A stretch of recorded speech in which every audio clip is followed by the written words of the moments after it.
Hello and welcome to another episode of Prodigy Search Presents. I'm Mark Rush Jr., partner at Prodigy Search. Today it is my honor and privilege to welcome Phil Andrews, CEO for USA Weightlifting. Phil, thank you so much for being here today. Thanks, Mark, for having me. Appreciate it. So we've had these conversations with executives for about a year now, and the topic of conversation often goes to successes and failures in 2020. USA Weightlifting had tremendous success in 2020, despite the hurdles you and everyone else faced. And I'm not saying yours wasn't without hurdles or bumps in the road, but simply stated, what did you do that worked in 2020? What was, and I guess as a follow-up, what's here to stay beyond that in 2021, 2022 and beyond that worked during a pandemic? Well, there was a lot of things that helped us. First of all, our culture internally, especially with our employees, that close culture, a culture which calls each other out, but also supports each other, was exceptionally useful. Having committed employees, engaged employees as we turned into a pandemic situation was huge, especially when you're sending everyone to work from home and you feel that trust of everybody being able to be productive from home. And actually, we found, interestingly, we were more productive from home than we were in the office. And I think there's a few reasons for that. And I can happily go into that. I think another thing that helped us was our ability to pivot really quickly into online models. We launched our first online competition, and we refined it since around the Friday of that week everything shut down. So we were right on it. A week later or so, we launched our first coaching course online and continued to put out online engagement tools, online products across the year, both designed to keep members engaged where they're free or sometimes fun. We had a so-called viral video of the Keep Lifting Challenge on Instagram, which got some interesting coverage and had some interesting, we had an athlete who's actually a Texas, she's a master's athlete in Idaho, who lifted her 4 kids. I started it off with a cat and a broomstick, and it ended up on TV in LA with that. But we also hosted best practice sessions between clubs to figure out how do clubs and gyms survive across the country where gyms are closing down pretty quickly. Our sport was one of the first to have a mandatory shutdown because gyms shut down. So I think some of the successes really came from, first of all, that culture of creativity, innovation, hard work, but also honesty amongst our employees. And support for each other. We had people doing things that are completely different to their day-to-day jobs, and really we still do in order to deliver those results. I think it was very important for us to get out to our membership as well. We also happen to have built a auto renewal system. So when people are in crisis, they're not going to remember the first thing to renew their membership, and having an auto renewal system, I think, really helped us. A lot of NGBs still don't have that. We launched it about a year before, so that really helped us retain more members than some others did, as well as getting out there in front of our members really quickly, especially elite athletes, especially coaches. That's the mission. We have to keep those people engaged. But there was a lot of things we did across the year, and I think one of the things we did well was we didn't give up. We didn't go, right, we've got an online competition, what now? Coming up in Salt Lake City in just a couple of weeks here, we have the first ever hybrid event, I think, in the world in any sport where you can compete from home or you can compete in person. We did that, as a way that we can get creative and keep safe in these cronious times as they are. So we did deliver a very, very large surplus, actually a record surplus, but I do want to be clear, we expect a much more challenging 2021, where we're seeing some costs we would have anticipated in 2020, particularly on the mission side of the business. And that, in other words, high performance international teams, in particular the Olympic Games for most national governing bodies, is a cost center. As opposed to a revenue center like it is for the Olympic Committee, for example, where sponsorship revenue is driven in by the games. Our costs are driven by the games. However, you do usually see an uptick in membership and or interest in the sport, which is there to be capitalized on. Certainly we expect that. We're anticipating the best games in 60 years on the performance side, and through the pandemic still anticipating that. So Lots of good things, and I could ramble for a full hour on what we did in 2020. I'm just trying to be very broad. But what it came down to is culture, innovation, moving programs online really quickly, and just being as adaptable as we possibly can. You talked, and I love part of that answer. Part of your answer that you started with was very candid. You talked about that a lot of that was, and the credit due to your team, your staff, the people Absolutely. you oversee and lead. And so I appreciate that your approach to that answer at the beginning. And one part of your answer actually brought up a good point, and I think it's a valid comment, and maybe this is a conversation a lot of people are having, but it's so directly tied to your sport. Is what does the future hold for gyms, right? You see home gyms, the home workout becoming the norm. Certain organizations and equipment manufacturers doing exceptionally well because people are bringing it all to their house, and it's hard to get dumbbells. It's hard to get Pelotons they're back ordered, right? I mean, so all that stuff is kind of curious to me. But then when gyms did open up, at least in my area, you could tell people were anxious to get back. What's your take on the gym, the flocking back to gyms and fitness centers, or the people holding off and maybe not going back so quickly? I think it depends. I think it depends on the person themselves. There's a couple of things. One, if you work out for the sake of working out and you're happy working out in your house, you may well stick in your house. And the people who will be able to take advantage there are the coaches and clubs and gyms who are able to pivot online. We've seen that quite a bit. And when that was happening a little bit before the pandemic as well, the garage gym has been around for, as long as garages, quite frankly, and as long as weights, so really 100 plus years. But there has been more and more evolution of the online coaching model and the online gym model. However, and Peloton sort of feeds off of that too, and Mirror, and you saw Lululemon bought Mirror and other online and interactive items. But the reason you go to a gym a lot of the time is not necessarily the dumbbell they have or the carpet that they have, the turf or the rower that they have. It's usually community. Mm-hmm. It's usually because you like that space, you like that gym, you like the people you work out with, you like the coach that you work out with. I think that's the core value of a lot of gyms that people miss. It's not necessarily just about fitness, it's about the community and accountability. If you're that type of person who likes that community and accountability, you will eventually go back. That may or not have happened yet because you may still be concerned about coronavirus, but it will eventually happen. I think the gym and fitness industry has probably changed somewhat forever, so to the sport industry in a lot of different ways, particularly in the way of using technology to deliver experiences. I think a lot of sports, ours included, but also pro sports, and have had to look at ways other than bums in seats in stands to make money. And that's just a cold hard reality of where we are today. Unfortunately, if you look at look at sport wider, you look at the online platforms that people have been using for streaming, you look at the way that sponsorship has evolved in sport to be much more interactive and much more online. You look at the way that secondary spend has evolved in sport in terms of revenue, where it's moved away from, hey, we make money just off of our ticket, to the ways that 50-50 draws, for example. I mean, that was a core piece of revenue when I was in the UK, and it was very simple there. Here you have complex systems, but you can do it online. Yeah. And I'm talking wider across sport and across the fitness industry. Those who innovate most, and some of those ideas will fail, let's be clear, and that's okay. Yep. Will do better in coming out of the pandemic. And those who recognize that sport has changed as a result of this pandemic will also likely do better. I think what everybody has to do in sport positions is listen to their core customer, figure out who that is, and figure out how they can best service them. But ultimately, I think the fitness industry and the sport industry have both changed, probably for the better. Overall. It's forced everybody, right? At the end of the day, that's right. You couldn't rely on the same tried and true methods because they weren't working.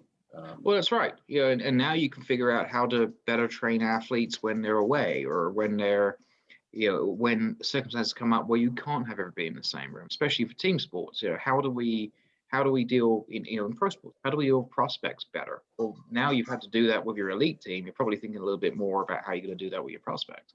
Yeah. I think you mentioned during the course of that, talking about traditional, stick and ball sports, where it's about, fans in the stands, and, they have their own unique challenges and problems. But I think what's unique to what you do and to the Olympic movement in general is that it is the international piece, the global piece. And with that comes other obstacles and challenges that might not be what the Yankees or the Lakers have to deal with, right? Because it's here in the US, and it's local, it's regional, it's national, but it's not global and international. And last year, I think some people may know, but not many, that are not in tune with either you with the weightlifting or the Olympic movement. You face some challenges on an international, Oh yes, and that might be putting them out. But you did it head on. You did it, and I think with the right attitude and approach to end corruption, you were looking for reform. Talk about that. I mean, in terms of why that's important to you, why that's important to weightlifting, but also this, kind of sport in general. Well, as if one crisis wasn't enough, I did take on a second or perhaps even a third. So yeah, you're right. I was the interim director general, first of all, deputy director general, then director general of the International Weightlifting Federation. So for those who aren't familiar with the Olympic movement, each sport has a world level body, which each national body will wrap up under, and ours is the International Weightlifting Federation. Probably the most famous is FIFA, which is where US soccer wrap up under. So I ran that for 6 months last year, and as far as I know, became the only person to run a national and an international federation at the same time. Certainly the only person to do it whilst also handling the coronavirus crisis for both organizations.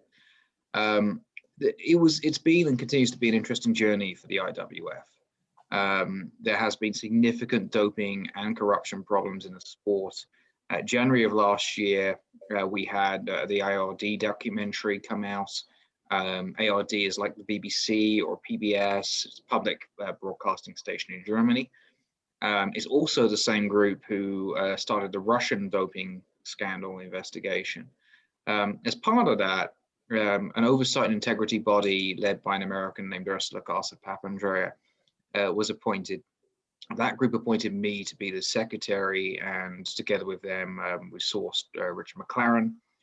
Richard is best known for the Russia investigation, but also for the investigation into the MLB's doping issues. And he published his report in June, by which time the current IWF president had resigned formally.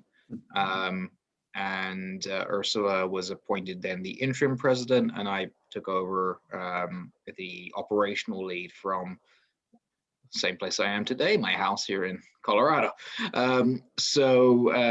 It was a challenging time, and ultimately there wasn't in the end a will to see true reform or true ethics and disciplinary process on the part of the current IWF executive board, which is why both Ursula and I left in October. So we're now fighting a international election to attempt to essentially elect a clean slate of individuals which athletes can buy into, and perhaps importantly, the IOC can buy into. The IOC has not been happy with weightlifting. They took away a significant quota of athletes from us and removed our core sport status, and still have not confirmed weightlifting as a Paris 24 sport. Only provisionally confirmed. So in other words, we need to wait on seeing what happens with weightlifting governance and anti-doping issues. About a month ago, that group, and unfortunately I believe it was proposed by Russia and Australia, and the latter will probably be surprised, the anti-doping rules were rolled back. And now perhaps I've missed a rationale that makes sense, but I can't imagine one that does, in the circumstances that we have, where we're a sport which has major issues in this particular area. So yes, I ran another organization in crisis, and yes, we did the best we could to manage it at the time. We also had some online events there, which were good. We looked at building a foundation, which we were working on when I left. We were looking at bringing in some proper reform and governance individuals, and that unfortunately was one of the reasons I'm not there anymore, is because those individuals were not to the liking of the current board. Famously, they thought I knew them for a long time because they were members of the British Empire, which was one of my favorite allegations I've ever had. So yeah, the IWF remains a challenge, and there's other international federations in world sport that certainly have challenges, perhaps not quite as much as the IWF. IBU, the International Biathlon Union, as well as perhaps FIFA, and certainly the IAAF, or now as it's called World Athletics, have been through some reform fairly successfully in the last few years. Wrestling as well, going from FINA to UWW. Less successful IAIBA, which is boxing, and they're in a relatively similar spot to weightlifting right now, where they've got to figure out their way forward. Their issues are a little bit different. They're primarily to do with corruption when it comes to referees. We don't really have that problem. But we've got a lot of governance problems that might draw some similarities with IAIBA. You mentioned multiple crises. So the first one being that coronavirus did postpone Tokyo Games from last summer, and you mentioned 2024 and clearly 28. Those are, down the road, but the 2020 games being, postponed. What was your first reaction when they were postponed, and what's kind of look ahead to this summer? I mean, you and the athletes and the coaches cautiously optimistic for this summer. So I guess two questions there. What was the first reaction then looking ahead towards this summer? Well, I'll take looking ahead towards the summer first. I think cautiously optimistic is exactly right. My view, and recently we had the IF playbook, the International Federation playbook published. What we're seeing is it's going to be a games, but not as we've known it in previous years. The games is typically a festival atmosphere. It's a very jovial is the word that was coming to mind, but that might not be the right one. It's a very positive atmosphere. Very much. It's serious in the sports side, absolutely, but it's an atmosphere and an energy in the Olympic Games which is unmatched in almost anything I've been to. I'm not sure how much that will exist this year. There's going to be a lot of things that are significantly slimmed down, particularly in the amount of freedom of movement that individuals at the Olympic Games have. That's what I'm seeing so far. I think it would be unreasonable to say that there's no possibility whatsoever of a cancellation. I think that would be a little bit irresponsible at this point, because of everything, the last year has got to have taught us prepare for the unexpected. I know that I've woken up most days this past year, and as a friend of mine recently put it, we are still in fiscal year coronavirus, if you think about it, which was about the most depressing phone call I've taken this year. Yeah. But ultimately over the course of that year, one thing we've all got to have learned is you have to plan for the unexpected. I think particularly in sport, we do that a lot, but we've all been tested on that. And I think that's the lesson we have to take into Tokyo 2020. We have to plan for what we know, and remember, we may have to change course quickly. Sure. I don't think the games will be delayed again. That's been openly said that won't happen. There's a lot of logistics and business side that goes into that, which makes that a reasonable thing to say. It's a cancellation or it's a go. Yeah. And I believe it will be a go. I believe it will be an event made for TV, an event made for interactive consumption. But I think it will be a very different games experience to we saw in Rio or London or Beijing. Which is in many ways a shame, but some games is better than no games. And I do think there will be somewhat a healing effect of the games, which perhaps comes back to the original mission of the Olympic movement. And those are messages very similar to which I've delivered to our athletes. It is a challenge when you were supposed to be going this time last year. Now you're trying to get yourself ramped up for another games. And that is a difficult thing to do. Don't forget, qualification is not over for about half of the Olympic team. In weightlifting, we're one of those sports. We know roughly who's going because we qualify by name in a points-based ranking, but it's still not over. And that's one thing. You've got the Olympic qualifiers ahead of the game, which are providing issues for a lot of sports, weightlifting included. And those are in question. There was a Tokyo-based qualifier for artistic swimming that just got cancelled. They've got to figure out at FINA now, how do they deal with that issue? Fortunately enough, that's not my problem. But you know, I'm very optimistic the games will go ahead. I think it will be the right call to have them go ahead in a safe manner. I draw some comparisons perhaps with our hybrid event in Salt Lake. Is it a national event as we've typically known them? It is not. But is it the safest way that right now we can hold competition? Yes. And I think, you know, on a much larger scale, that's what the approach has got to be to the games. Testing obviously has got to be part of that. Restriction of movement makes sense in these circumstances. And I think if you go to any athlete, administrator, coach, anyone in your movement and say you're going to have a games, but these are the restrictions or no games, it'll be a pretty clear, decisive victory for, yes, we'd like some games. Last year, around, I think it was in April, the final decision came through to the games were going to be delayed a year. I was surprised initially. I thought the games they would try to retain the games. However, at that time, we were still in that phase of our lives, which some people may remember, where we thought by June or July, coronavirus wouldn't, you know, it would have been mitigated. If you look at the history of pandemics, that actually was rather unlikely to be the case. And it has to be said that I think Tokyo and the IOC made the right call in delaying the games. But the biggest issue was the effect on athletes, the mental health of athletes, and their ability to stay motivated, engaged, and frankly, just supported. And that was our number one priority as we turned our attention to checking in with those athletes every single day, because that was the most important thing right then, was the human beings. Yeah. One of the things that I noticed as a theme of our conversation thus far, as well, some of them, adaptability, flexibility, creativity, you've talked about those words or phrases, or they've come up as you've described, you know, your efforts, your team, your athletes, the sport in general.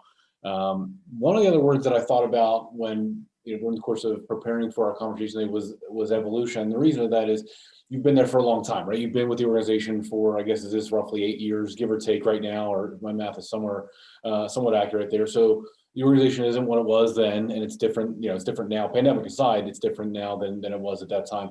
What are the kind of maybe the major kind of takeaways of how the organization's evolved during your tenure since you joined? Everything comes down to culture. Yeah. And that's a lot easier to say than to do in cultural change. You know, the biggest lesson I always have given to others in leading an NGB, leading a membership organization, and frankly, leading any organization, is around empathy. It doesn't just mean for your staff, it means really listening to coaches, to members, to athletes, and consistent communication. Those are the two biggest tools you have. To communicate, really hear your athletes, your coaches, your members, your customers, and really act on those, but also explain why things are the way they are, or explain why, hey, I've got this great idea. Don't just ignore, really respond, give that transparency. I believe most people are reasonable human beings and reasonably intelligent human beings. And I'm sure there's some leaders listening to this going, I'll give you one or two who aren't. And I agree, I'll give you one or two who aren't. But I'll treat most people as intelligent, reasonable humans. And I think with the same transparent communication understanding, they'll likely reach the same conclusion. So that's point one. Point two is continual improvement. I think one of the things we did well when I became CEO in 2016 is we set out where we wanted to be. We knew where we wanted to be. We knew that we needed to grow the business. We knew we needed a sponsorship program. We knew we needed a fundraising program. And above all, we knew we needed success in the games. We knew that we were behind the 8 ball in performance. And one of the reasons that our funding was so low from external sources, and there's good and bad to that, was because of our lack of success in the Olympics. So that needed to be strategically addressed. So therefore, that's become a massive strategic priority. So I think if you understand where you want to get to, no matter how ambitious that is, start there, then look at, well, okay, is this a little bit too ambitious? If it is, what can we get to that's close? are we as USA Weightlifting going to be able to go out there and develop a multi-million-dollar sponsorship program with Ford Motor Company or GMC or someone like that? Probably not. Where can we start? We can start with really cornering the market on endemic sponsors. And then we can move beyond that. And lo and behold, that's exactly how we've built that up. And we now have a very nice, solid revenue source that makes up not a massive, but a good percentage of our income, enough where it's a serious revenue source for us. And what's happened now? We've started to move into non-endemic sponsors because we could show success on the endemics and we can move out of that. So constantly looking for areas to improve. There's also a model out of Belgium, which I use quite a bit, called SPLIS, which is basically governance underpins everything. It's 90 success factors of a national federation, national governing body. It's written for government-based organizations because the US is rather unique in its model, but there's a hell of a lot you can apply from that. The other thing we did was we went out and looked at organizations who have turned themselves around quickly. British Cycling was one we learned from, for example. They turned around both their performance and their business organization rather quickly.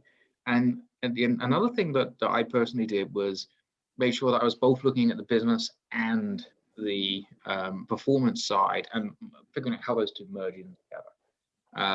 And I think that's been a really positive thing that we've done, is making sure we don't have two sides of the house. We have a house that's linked.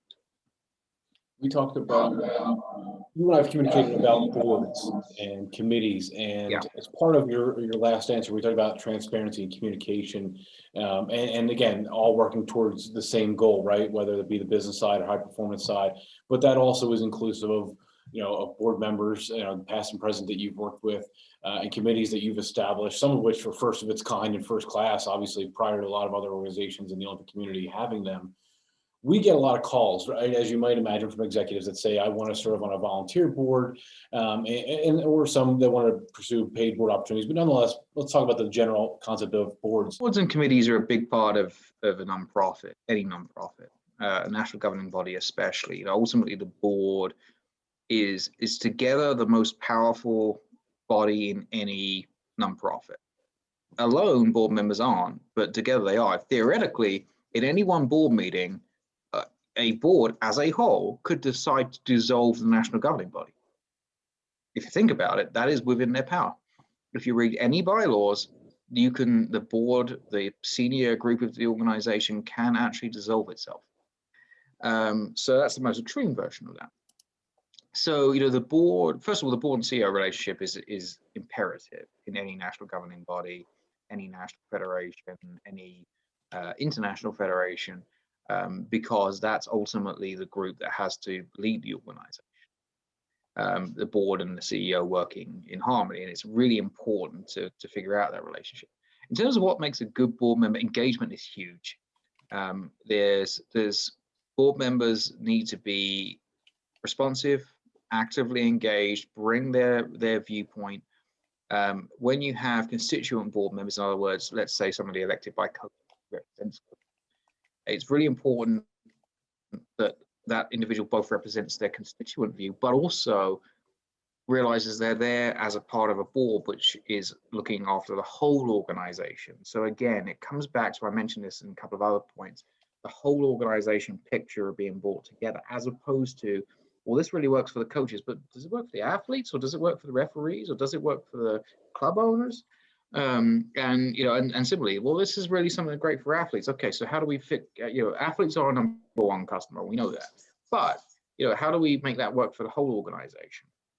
And we have responsibilities to our athletes, but we also have responsibilities to our coaches, to our technical officials, to our club owners, to our grassroots programs, to our youth athletes, to our inner city programs, and so on and so forth, to our donors, to our sponsors. So board members, I think it's really important to have board diversity. And by that, I don't necessarily mean of race, religion, age, gender, color, sexual orientation. All of that, yes. But what I'm actually talking about is diversity of views.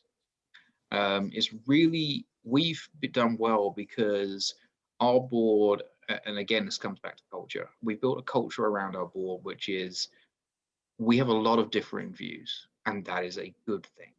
Mm-hmm. but we all come back around what we decide. And some members of our board occasionally will not agree with that. And that's okay, because they've had their say, they've brought their points, and those are important to holding the whole organization accountable and keeping us moving forward.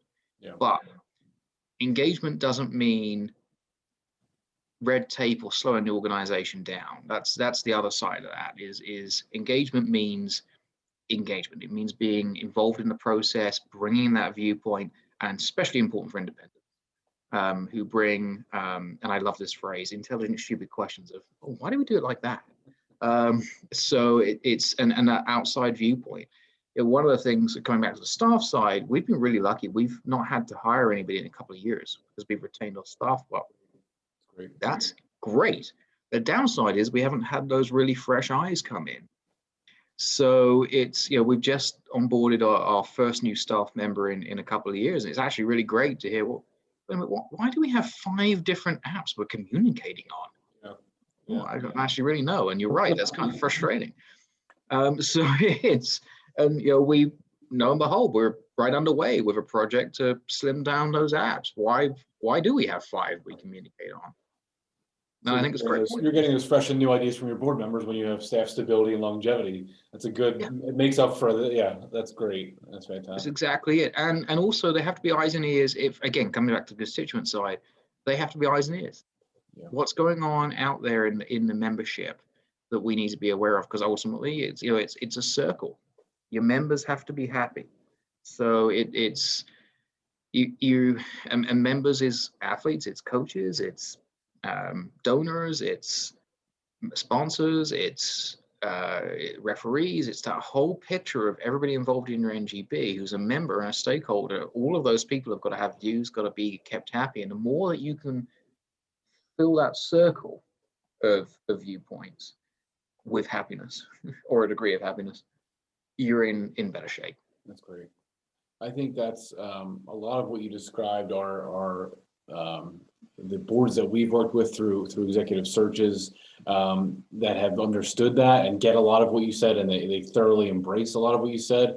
It's a pleasure to work with them. The ones that have not disagreement, but dysfunction, they've proven to be challenged to do searches for at your level and similar levels when there's no synergy about the path forward for the organization. They're not on the board for the right reasons, or they're not engaged. I think to use your point, yes, they can bring diverse backgrounds and ideas, but they also need to be engaged. They need to be on those calls, on those emails. They need to ask those critical questions. So appreciate that answer. I know that was threw you off a little bit there, but it helps me get a better. I think it'll give a lot of the audience a better view about what a board should do to function well, and board members individually as well. I have one final question. I'm gonna put you on the spot here. So we got to look forward towards the summer, right? This is a few months away. It'll be here before you know it. What should we all be? You said it's going to be different. You mentioned that earlier. It's going to look different, maybe made for TV, different engagement on digital, social. But it's going to have a different vibe to it. But what should we be looking forward to this summer in Tokyo? It may be hard for you to pinpoint. Is there a specific athlete or competition? But let's say there's weightlifting novices out there. What should they pay attention to? What should they oh my God, that's an event you can't miss. It's exciting. It's enthralling. Tell us about that. So Team USA as a whole is an exciting place. We're going in with significant medal chances for the first time since, ironically, the last Tokyo Olympics. Yeah. So we are actually the 3rd most successful nation on the planet for weightlifting, and we have got a great history, but the last time we had a significant medal haul was 1956. So a lot of that comes back way into history, which is one of the reasons I thought weightlifting could be successful again, because if you think about it, well, what's the massive difference between then and now?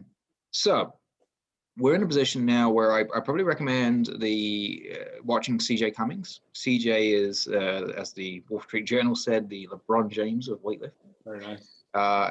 Absolutely immensely talented young fella. He's the first person to win 4 straight junior world championships. He probably would have won a 5th straight junior world championship, but for the cancellation of it last year. He's current junior world record holder, and a favorite to end our medal drought on the men's side, which has lasted since 1984. Okay. I think he has a chance to win a medal. Color, we'll see. We have another very, very, very talented young guy called Harrison Morris, former gymnast. He is also in line potentially to win a medal. So we might go from having none since '84 to 2 male medals. And then our women's team. Our women's team were in the sort of 20th in the world area in the last quad, and now they're arguably in the top 3 teams in the world. Oh, that's huge. It really is. Our women are unreal. So yeah, we've got, we can only send 4, and there's 5 really competing for those spots right now, and a couple of others who can mathematically help beyond that. So I look out for certainly Kate Nye in the 76s, our defending bronze medalist from Rio, Sarah Robles, in the super heavy plus 87 category.